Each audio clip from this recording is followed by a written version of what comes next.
Como herramienta de gestión cultural o la cultura como producto turístico. Puntos contenciosos en el aprovechamiento turístico del Capañán. Justamente, y hablando del Capañán, el señor Marconi ha sido por 5 años y hasta julio pasado el coordinador general del proyecto, la sede nacional del Capañán, porque es un proyecto de varios países, multinacional. Y es a la vez uno de los proyectos culturales más grandes del sector cultura, tanto en términos de presupuesto, de más de 18 millones de soles anuales, como por territorio. En la primera presentación se nos ha ido un poquito el tiempo, pero como somos amigos hace tiempo con Liz, me daba roche, pero con Giancarlo, que sí nos presentaban anoche, o sea, voy a ser más... Adelante, por favor, Giancarlo, disculpa, la broma. Bueno, quiero empezar agradeciendo realmente la oportunidad de dirigirme a la audiencia, la invitación de la Fundación Vice para hablar de este tema, y viene un poco desde la gestión cultural de base que venimos haciendo con el Capañán, ¿no? Quizás empezar con aclarar algunas ideas centrales en la presentación. Es que a pesar de que el título lo plantea como una dicotomía, como excluyentes, no creemos que el producto cultural y el producto turístico sea necesariamente antagónico. Pensamos realmente que el turismo es una herramienta de gestión cultural y que no debemos perder la percepción de que finalmente, al final de las acciones de cultura, no está el aprovechamiento turístico, sino está la gente. Y quiero volver a poner el foco de la gestión del patrimonio cultural en la gente. Lo otro que quiero decirles es que de alguna medida el Capañán, por sus características, cuestiona un poco las divisiones tradicionales que tenemos, las divisiones tradicionales entre turismo y cultura, entre patrimonio material e inmaterial, entre arqueológico prehispánico y las comunidades presentes. Alguien que ya me ha escuchado antes sabe que en realidad yo propongo que tal separación muchas veces está en nuestra mente y no en la realidad del día a día de las comunidades que usan y disfrutan el Capañán. De nuevo, además, y esto también lo digo siempre, quiero poner la idea central de que el Capañán y el patrimonio cultural en general no es acerca de piedras y sitios arqueológicos, sino es cómo estas piedras y sitios arqueológicos sirven a las comunidades y a la gente que vive alrededor de ellas. Trataré de convencerlos básicamente de que no debemos negar una opción o la otra. Si solo vemos el Capañán como la posibilidad de producto turístico, va a ser bastante limitado porque muchos de los sectores del camino no tienen la monumentalidad que podríamos esperar en un producto turístico tradicional. Por otro lado, si nos negamos a ver que el potencial que tiene alguno de estos sectores para hacer productos turísticos, estamos perdiendo la oportunidad de darle una sostenibilidad a un proyecto que básicamente es por todo el Perú. Trataré de convencerlos además de que la manera de aprovechar el Capañán es a través de un modelo turístico que sea sostenible, pero a la vez comunal y participativo. Y esto es importante porque marca un poco lo que ha sido a veces la tendencia, que terminamos patrimonializando y quitando recursos culturales a las poblaciones que lo tienen. Es más, propongo, y no es idea mía, que la manera de aprovecharlo es la manera de itinerario cultural. Rápidamente voy a pasar por esta parte muy rápido, justamente por el tiempo. El Capañán en el pasado, ¿no? Esta red vial inca, red unificadora, de alguna medida el vehículo que nos dio, que le dio a los incas proyecto político que les permitió manejar una diversidad dentro de un solo gran proyecto cultural, ¿no? Es una experiencia acumulada de años, y esto es importante porque la red vial inca en realidad es una red vial de más de 5.000 años del hombre aprovechando y viviendo en el paisaje peruano. Esta continuidad de estos 5.000 años inclusive llega ahora, y eso justifica por qué algunos caminos continúan un uso cotidiano hasta el día de hoy.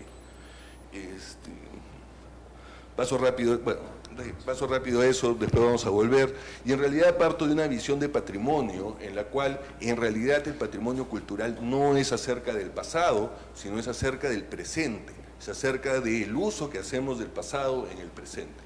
Y eso es importante porque entonces comienza a ser una herramienta de desarrollo cultural, comienza a ser una herramienta de integración y no una discusión si el camino tal era inca o era pre-inca o qué partecita era inca o qué partecita era otra. Como les digo, a mí lo que me interesa como arqueólogo en realidad es esa discusión del pasado. Como gestor cultural tengo que ser consciente que en realidad no es un tema del pasado, sino es un tema del presente, de cómo concebimos nosotros quiénes somos en función a este uso del pasado. Y es por eso, además, es profusamente que he escogido estas imágenes donde claramente tenemos representaciones, además no necesariamente fidedignas, del pasado en el presente, ¿verdad? El patrimonio cultural es una construcción social del presente y yo lo distingo de lo que es el pasado justamente por eso. Y paso un poco, y estoy avanzando rápido, a los significados y contenidos que tiene el Capañán el día de hoy, ¿no? Utilizo un poco esta cita de Antonello Gervi, que básicamente define que el Perú ahora se puede definir como una suma de caminos, ¿sí? Y tiene bastante sentido porque nuestra geografía y la presencia que tenemos y en realidad la formación que tenemos del Perú es consecuencia de un uso continuo del paisaje y de los caminos, como les decía, por más de 5.000 años. Y siempre voy a utilizar un poco esta imagen, y ya la he repetido antes, el que llega por primera vez a una pampa desierta, ¿verdad?, puede escoger por dónde pasarla. La segunda persona tiene que enfrentar una decisión. O sigo los pasos de esta primera persona o no los sigo. Y eso es más o menos un poco la idea que tenemos con los paisajes y los caminos, ¿sí? Y vamos a ir un poco. Bueno, de los significados y contenidos actuales en el Perú, obviamente es un eje de diversidad, ¿verdad? El camino, como les decía, no solo pasa por todo el Perú, sino por 5 países más de Sudamérica, y tenemos una gran cantidad de distintos pueblos que se ven articulados hoy por hoy en esta iniciativa que se llama Capañán. Es un espacio público de negociación social y lo seguimos viendo. Hay zonas donde el Capañán es la única presencia del Estado, que por ejemplo estoy pensando en la zona de Aipate. Vienen distintos actores sociales. Yo creo que piensen nomás, el Capañán es patrimonio local, es patrimonio nacional y es patrimonio internacional. Esas 3 esferas de combinación, esas 3 esferas hacen que el Capañán sea un espacio público. Y no tenemos que olvidarnos que el patrimonio cultural tiene como primera función ser ese espacio público de negociación social. Estábamos hablando, y esto siempre lo utilizo, un poco lo que les decía, el Capañán también nos da un indicio de las formaciones contemporáneas, nos permite entender esa continuidad que muchas veces hemos negado entre nuestro pasado prehispánico y nuestro presente actual. ¿Sí? Y esta es una imagen más o menos rapidita, pero vamos viendo cómo, si comparamos el Capañán y los centros de población que tenemos actualmente, nos damos cuenta que no es que los españoles o los conquistadores inventaron sobre vacío, sino comenzaron a escribir sobre una intervención en el paisaje que tenía más de 5.000 años, que continuamos inventando nuestra sociedad sobre un paisaje, sobre un territorio que ha sido intervenido. Es un capital social. Es un capital social, y muchas veces a través del Capañán y del proyecto de Capañán y las expectativas que se generan sobre el patrimonio cultural, tenemos presencia de autoridades en zonas donde no había. Entonces, por ejemplo, esa es una foto antigua del ministro Gallardo del MTC visitando Huanucopampa, ¿sí? Y alrededor había una serie de comunidades y alcaldes y municipios que nunca habían tenido la oportunidad de tener un cara a cara con un ministro y que tenían el cara a cara en ese momento, y eso era algo que había traído el patrimonio cultural a la región. Es un espacio de entendimiento entre países, un espacio que además nos dio un poco el secreto de cómo entendernos entre países, y es abandonar la agenda política e ir a la agenda técnica. Yo siempre cuento esta historia de que inclusive en momentos, Mariana sabe muy bien, en momentos de conflictos armados entre los países, los secretarios técnicos seguíamos reuniéndonos por Skype y peleándonos y llegando a acuerdos, pero continuó. Y eso entra en relación con otra cosa que es importante del Capañán y del patrimonio cultural en general.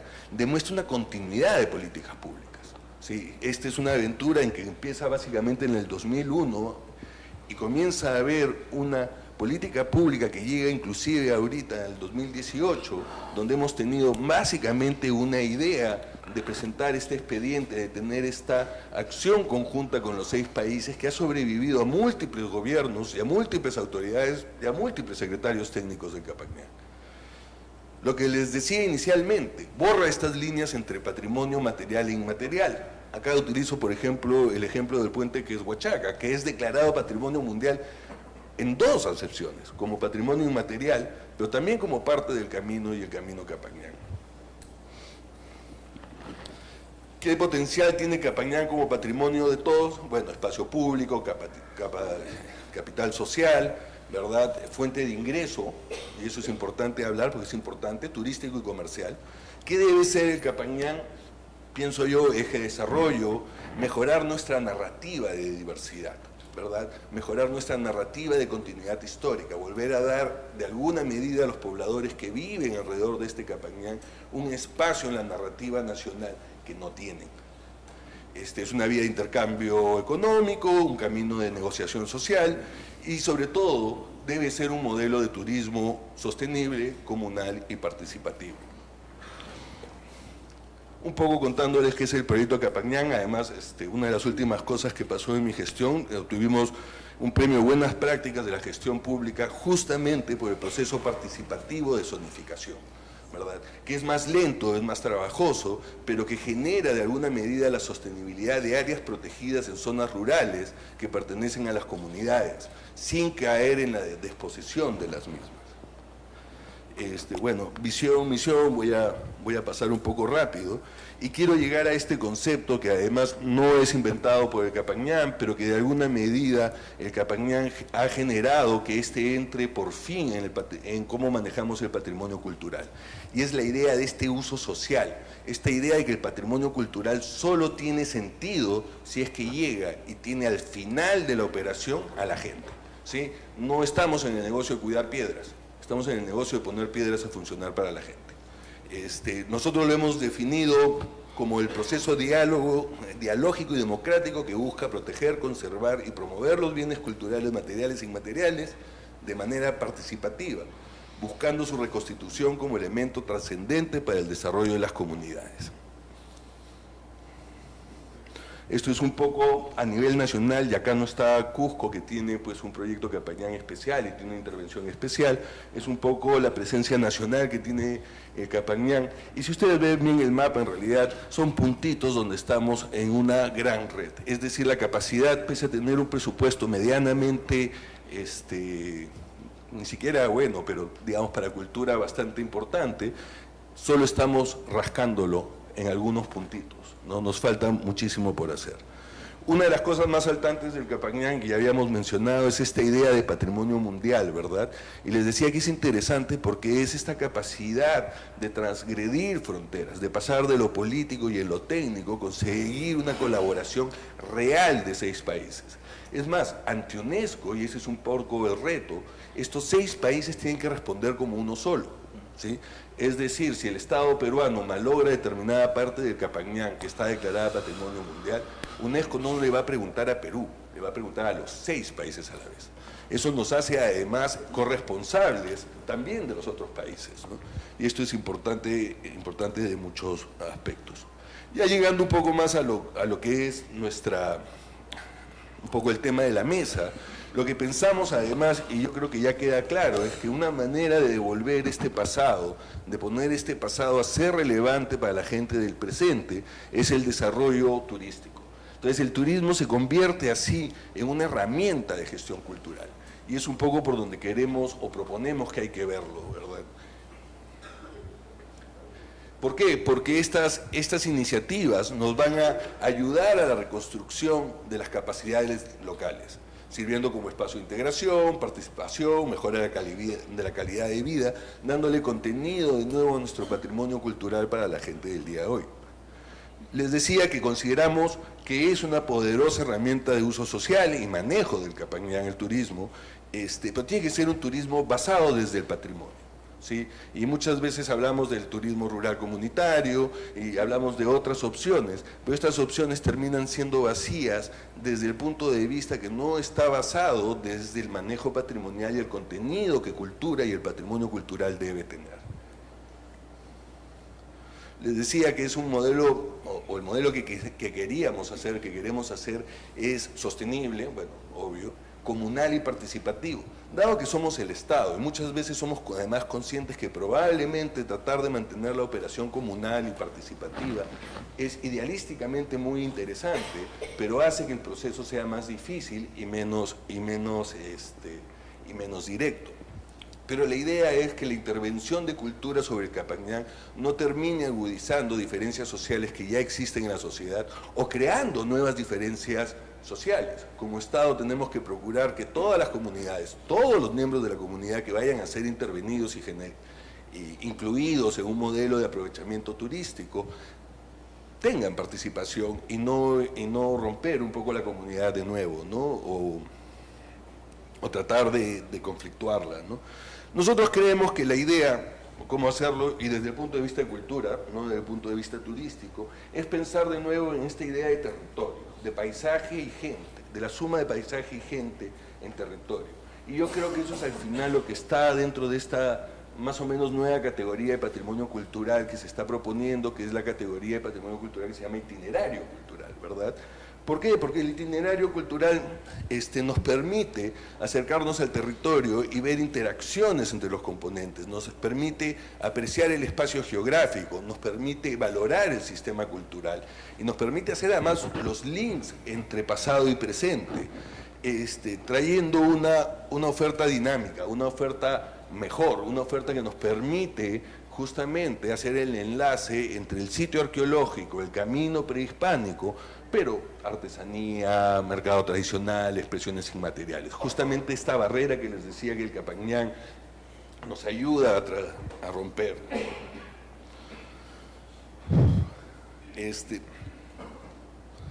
Como les decía, la idea de itinerario cultural nos da las herramientas necesarias para convertir el patrimonio cultural en una arma que empodere comunidades. Y ahí yo tengo claro cuál es la prioridad del manejo de Capañán. Y la prioridad es el empoderamiento de las comunidades, en el sentido más general de la palabra comunidad, ¿verdad?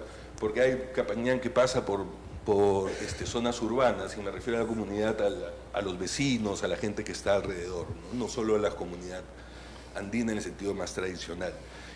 De manera que ellos participen en este desarrollo sostenible y dando un eje conceptual. El poder del Capañán es que nos da un eje conceptual sobre el cual podemos alinear estas iniciativas turísticas y podemos alinear diversos componentes de nuestra oferta cultural. Dos reflexiones finales, y creo que estoy bien. Estás muy bien de tiempo. Corrí un poco mucho, pero bueno. 3 minutos. Entonces voy a tirarme 2 minutos en cada reflexión. La primera reflexión comunal, y como se dan cuenta, he escogido exactamente esta figura. Esta foto fue muy criticada en un momento, es de cuando abrimos el circuito de Huaycán de Cieneguilla, y en una reunión internacional un experto de UNESCO, de ICOMOS, criticó esto y decía, cuidado con el falso histórico, ¿sí? Pero para mí no existe tal cosa como el falso histórico en un sitio patrimonial, porque nos pasamos la vida tratando de alejar a la gente del sitio, tratando de decidir qué era y qué no era lo que era verdaderamente histórico, y después nos quejamos de que la gente no llegue al sitio a participar, si no los dejamos participar, si no abrimos la multivocalidad del sitio. Obviamente eso implica que nosotros, los académicos, los que hemos pasado la vida estudiando la historia, perdamos algo de poder y estemos dispuestos a que se encuentren narrativas con las que no estamos de acuerdo, ¿sí? Y eso se relaciona, les voy a poner, ya que tengo un poquito de tiempo, quiero volver a una foto que también me generó mucho problema, y es esta foto de acá, la de 6 países, este afiche que publicamos cuando recién se declaró Patrimonio Mundial. Vino una persona, además una persona muy interesada, muy culta, que me decía, Giancarlo, esa foto está extraordinaria, pero hay un problema. Yo decía, ¿cuál es el problema? Ovejas, porque así podría ser cualquier lugar del Mediterráneo, tendría que haber llamas, ¿sí? Entonces, de alguna medida tenemos una tensión a tratar de patrimonializar, de fosilizar, ¿verdad?, al indígena actual para que se vea como nuestra expectativa del pasado, ¿no? Entonces, ahora sí, ya debo estar con el tiempo, terminando, lo primero que creo, y lo repito, y es una cosa que me di cuenta con el Capañán, Capañán además es una herramienta para cuestionar una historia oficial que ha sido excluyente.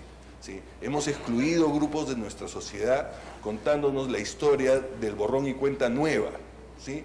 Y a partir de la llegada de los conquistadores cambió la historia, desaparecieron ciertos actores de la historia y de alguna medida los criollos nos apoderamos de la historia, ¿verdad? Y somos capaces de reconocer a nuestro antepasado inca, pero no sentir ningún tipo de empatía con el indígena o el poblador actual. Yo creo que el Capañán nos cuenta otra historia, nos cuenta una historia de continuidad, nos cuenta una historia de diversidad, donde cada grupo que vino tuvo que adaptarse a un paisaje que ya estaba intervenido y que ya estaba culturalmente diseñado. Y termino siempre, y acá agarro frases de Arguedas, frases de Cecilia Méndez, y tenemos que tener cuidado en estas iniciativas de patrimonio cultural, de no matar al indígena moderno por recuperar al indígena histórico, ¿sí? Al indio histórico, al inca, ¿verdad? Y terminar generando esta idea de que todo lo que estaba pre-llegada a los españoles, todos los prehispánicos, era maravilloso, y que ya lo que tenemos ahora son pues, los sobrevivientes deformados de esa grandeza, ¿no? Yo creo que hay que borrar esa división entre prehispánico e hispánico y vamos a empezar a tener un patrimonio cultural que es realmente más social y que comienza a servir de mejor, no es mejor, pero que es mejor para la gestión actual. Gracias.